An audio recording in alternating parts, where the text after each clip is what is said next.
मैं चीखती रही, चिल्लाती रही, भीख मांगती रही, लेकिन दरिंदों ने मुझे नहीं छोड़ा, मेरे शरीर को तार तार कर दिया।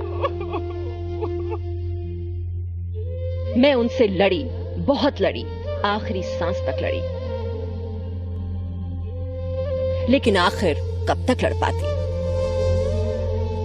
मेरे शरीर पर जख्म ही जख्म थे।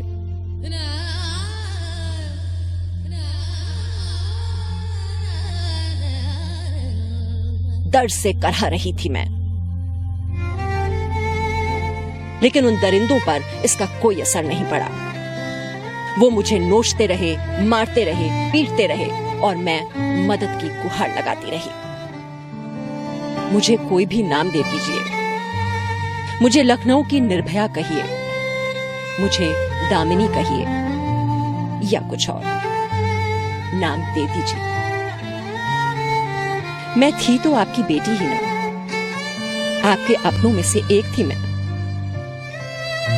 मैं भी आपके ही समाज का हिस्सा थी, मैं भी एक मां थी। थाना क्षेत्र के एक गांव में छठी कक्षा की छात्रा के साथ गैंगरेप का सनसनीखेज मामला सामने आया है। 5 माह से गर्भवती पीड़िता ने मजिस्ट्रेट के सामने आरोपियों को सख्त सजा दिए जाने की गुहार लगाई है। घटना के बाद डरी और सहमी छात्रा को बाल कल्याण समिति की सेविका द्वारा हिम्मत दिलाकर हौसला बढ़ाया गया। पुलिस ने दुराचार में सहयोग करने वाले 70 वर्षीय नाना समेत रामलाल और अजय बैरवा को गिरफ्तार कर लिया है। उधर एसपी जय यादव के निर्देशन में सीआई दिग्विजय सिंह ने अनुसंधान को 36 घंटे में पूर्ण कर लिया। उन्होंने कहा कि 7 दिन के अंदर चार्जशीट पेश कर दी जाएगी। उधर सक्षम न्यायालय ने पीड़ित छात्रा के गर्भपात को मंजूरी दी है। 9 तारीख को शाम को एक सूचना मिली थी, जिसके माध्यम से मालूम पड़ता है 11.5 साल की बच्ची है जो प्रेग्नेंट है। उसकी सूचना पर हमने पुलिस थानाधिकारी पहुंचकर उसके बयान लिए गए, 164 के बयान लिए गए। उसके उपरांत 3 मुलजिम इसमें हमने अरेस्ट किए हैं। एक लड़की के रिश्ते में नाना लगता है, दूसरा नाना का दोस्त है और एक लड़का है जो साथ में ही है।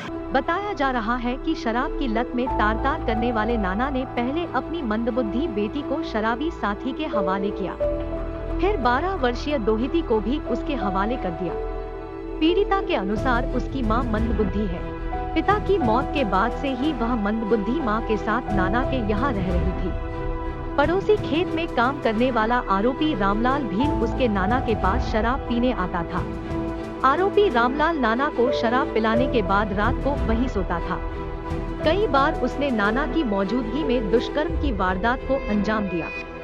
पीड़िता के चिल्लाने पर नाना ने कोई मदद नहीं की और कहा कि उसका साथी गरीब आदमी है, कोई फर्क नहीं पड़ता। इस प्रकार 1 साल से लगातार रामलाल भील पीड़िता के नाना को 500 रुपए देकर दुष्कर्म की वारदात को अंजाम देता रहा। तीनों को अरेस्ट कर लिया गया है, आगे अनुसंधान जारी है। ये गैंगरेप का मामला इसमें बनता है। पीड़िता के साथ ज्यादती की कहानी यही खत्म नहीं हुई। पीड़िता की झोपड़ी के सामने से होकर गुजरने वाले अजय बैरवा नामक युवक ने भी पीड़िता को अकेली पाकर कई बार दुष्कर्म किया। डॉक्टर ने उसके गर्भवती होने का खुलासा किया। सीआई दिग्विजय सिंह व महिला कांस्टेबल के साथ मौके पर पहुंचे, लेकिन नाबालिग किशोरी से गैंगरेप और हत्या के आरोपियों को फांसी की सजा होने के बावजूद गैंगरेप की घटनाएं कम नहीं हो रही है। नवीन जौहरी के साथ ब्यूरो रिपोर्ट खबर बूंदी। खबर बूंदी में ताज़ा तरीन खबरों को पाने के लिए हमारे YouTube चैनल को सब्सक्राइब करें और बेल आइकन का बटन दबाना नहीं भूलें। हमारे नेटवर्क पर आपको मिलेगी सबसे तेज न्यूज़।